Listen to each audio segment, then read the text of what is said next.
Tyler back with another For the Hell of It. This one is from March 17th, St. Patty's Day, 2020. It's on coronavirus. Now look, another Calvin and Hobbes t-shirt. I have 4 of these. Now, I want to show you how technical I can be. Here, I'm going to adjust the lighting. I have this lighting thing with Jig. Watch. See the change? I'll go back. Oh, that's blue. I kind of like that. Okay, we'll go with the blue look. Okay, here we go. Now, some of the things I'm going to say that I wrote seemed accurate and right at the time, and may not be so now. So this, remember, this is in the past, not today. Time for Ask Dr. Johnny. First, let me just say that I'm not a real doctor. I have no medical license, and many of my facts are completely made up on the spot. However, I watched a TV show the other night with a bunch of doctors doing doctor stuff, so I think I'm ready for your questions. Question from Confused in Clearwater, Florida. We're here for spring break. The schools sent us home, but we're already had the plans made, and Mark had his brother's car already, and Whizzer and Dash got all the chips and beer, and I had a huge bag of weed, so we said, fuck you, virus. You only kill old dudes, so we're off to the beach, bitches. It took us like 20 hours straight to drive here, and our hotel isn't anything like the pictures online, but we aren't here for room service, man. You know what I mean? The beaches are full of babes, and I think even Mark might get some action, which would be awesome, because he's really developing some serious depression vibes, and getting laid would be so cool for him. But my question is this.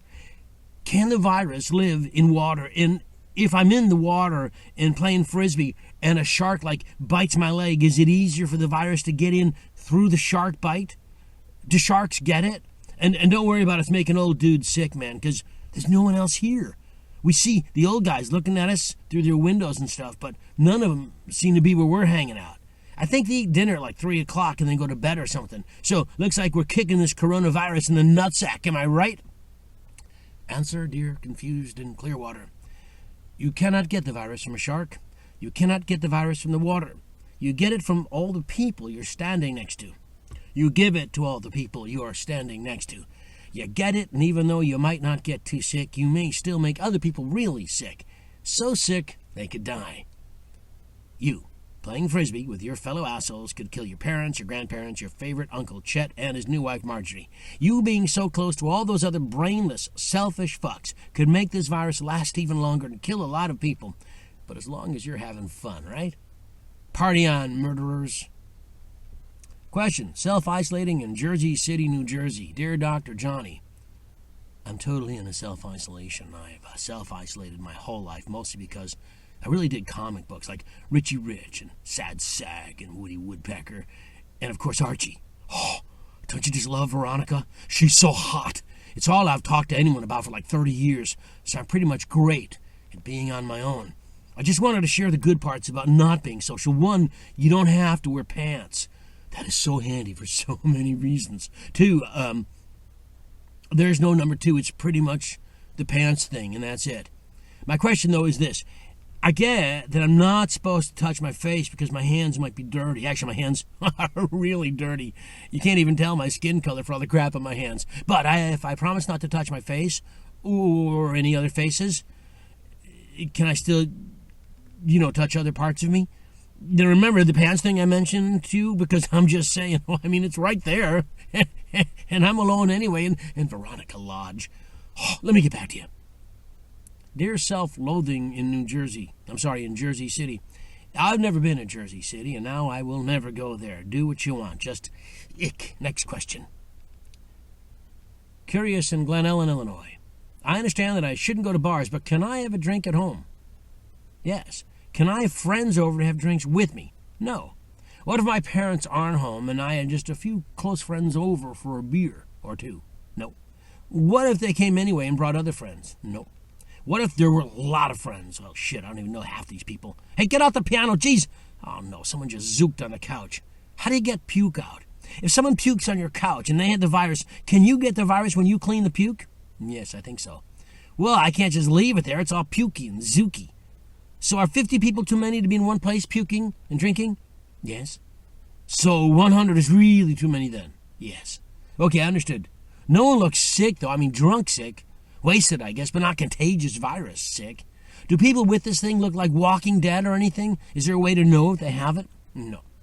Let's say, just for example, there's a big group of people gathered together to drink and there's a pandemic going around. Does that mean it's pretty likely that a certain number of the alleged drinking group will have the virus and it will spread and maybe make a lot of the people who aren't even sick?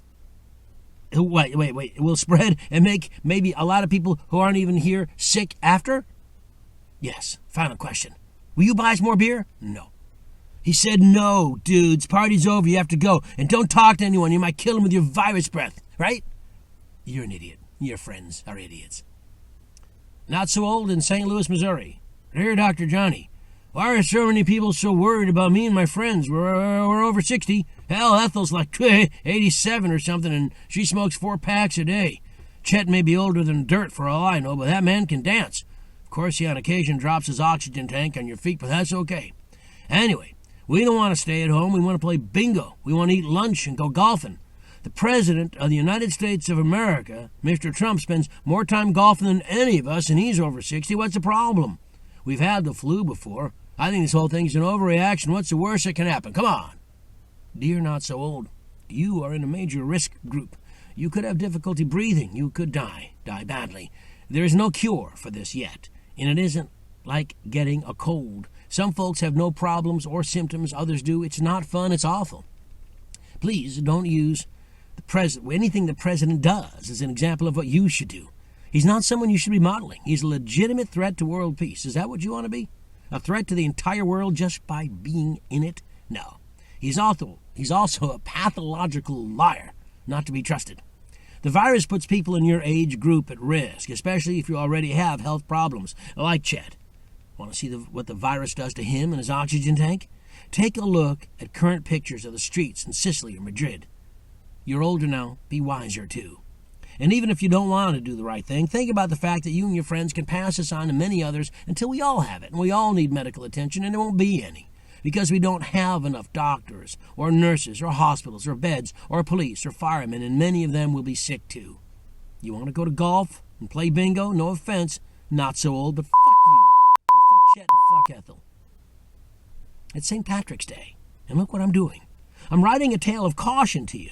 This is an interesting and frightening time. Want to live through it? Get this straight. It's not about you. It's about everyone you ever knew and everyone they know. This is for keeps. It's serious, and we can get through it if we follow the guidelines and use common sense. We have food and necessities in abundance. Don't stock up for the apocalypse. Buy some food and leave some food for others to buy, and the stores will get stocked. If the authorities need to close some things down, you'll still be able to buy groceries and medicines and walk your pets. Life will change for a while, but it has to because this thing is too big to deal with if we don't make some fundamental changes in who we are and how we behave. Be there for those in need as much as you can, but don't tempt fate and go to the beach or have parties with friends and ignore sage advice. It's not just old people who will get this. It's not just old people who are at risk. They are at greater risk, but you can get this regardless of your age. And if you are already compromised, your risk is increased. And even if you aren't old or ill, you can pass this on without knowing you even have it. The problem is that we are reacting to this too late. Is there someone to blame? Of course there is. His name is Trump. But even that isn't the point right now. We can deal with him and his minions after we get through this. And we will get through this if we all don't act like a bunch of self-serving nimrods. Even now, researchers are working on the problem, and there is some good news. No question having a homophobic science denier like Mike Pence involved gives no one any faith. Having Jared read up on viruses is obscenely stupid. Listening to Trump politicize this for his own ends is heinous, but they are the outliers.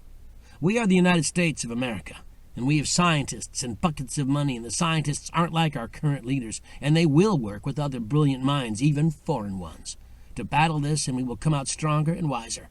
Just don't expect it to be better tomorrow. It will take some time, and you will have to sacrifice. But that is what freedom and citizenship is all about. And we are all citizens of the world. Let's act like it now. Oh, happy St. Pat's.